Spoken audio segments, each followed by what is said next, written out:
Alright, so 350Z, I will be installing the spoiler in the back, just like that, somehow. That's how it's supposed to look.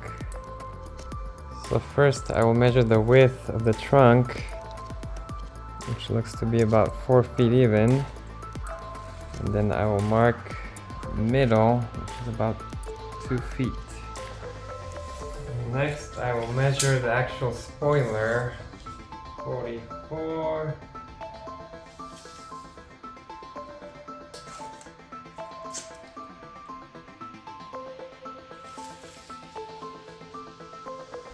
So then 22 would be around there. Mark it on the tape, double check.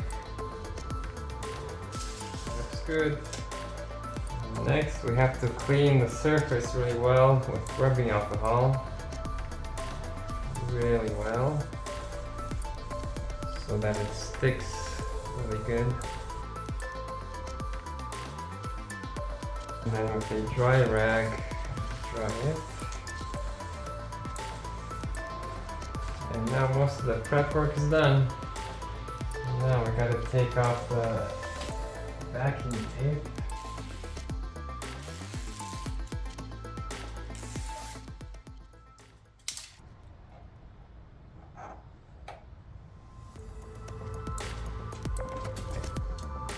Good.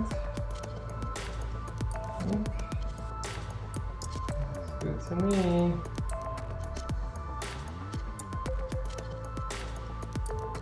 Nice and even.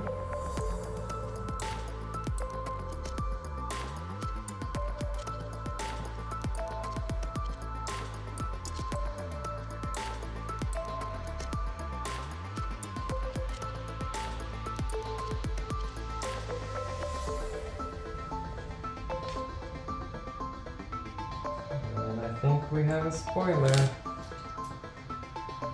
Spoiler alert, we have a spoiler. Alright. That about wraps it up. And now for the final outcome.